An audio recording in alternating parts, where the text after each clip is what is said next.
nation. And that is what is important to the veterans that I have known. They did not take an oath to defend a person, a party, a king, or a dictator. They took an oath to protect and defend our Constitution of the United States, a set of values. And that is what veterans would like for us to honor. Not just them, but the values they gave so much of body and soul. Values such as courage, a willingness to sacrifice, service to others and to country. I am proud to be a member of this nobility. In fact, all my brothers and sisters are also. One sister served during Iraq, during the invasion of Iraq, where she earned the Bronze Star.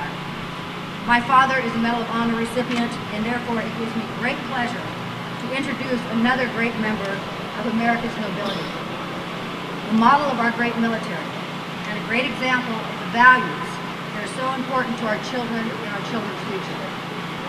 Colonel William Mullen, United States Marine Corps. Colonel Mullen has served and commanded in combat during Desert Storm and again in Iraq, and has commanded at every level in the Marine Corps through battalion. His military and civilian education is extraordinary. Colonel Mullen has both a BA and an MA in political science from Marquette University, as well as an MA in National Security and Strategic Studies from Naval War College. He has attended and graduated from some of the most demanding military training, including Ranger School, Airborne School, Arctic Warfare Survival School. His outstanding performance in some of the most difficult and demanding training and combat roles allowed him to be selected among all his contemporaries as the Marine Corps Aide to the President of the United States. He is married to the former Vicky Jo Dingus of Arvada, Colorado, and they have 3 children, Will, Emily, and Aaron. Ladies and gentlemen, Colonel Mullen.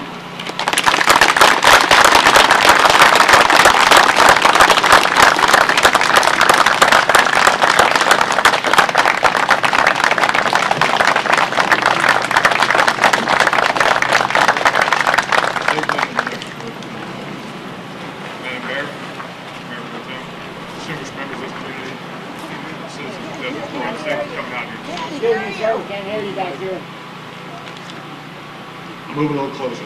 There you go. All right. Really appreciate the weather today too. Yes. Particularly the little bit of cloud cover.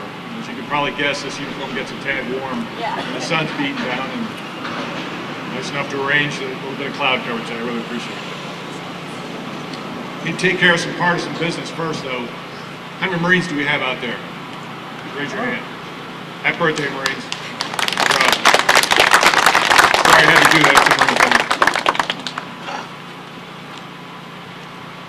Tell you, it's especially good to see so many military veterans with us today. It is an honor for me to be up here in front of you.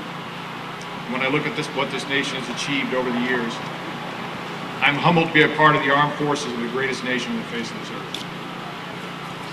Today, our nation pays tribute to the approximately 25 million veterans who have worn the uniform of the United States of America.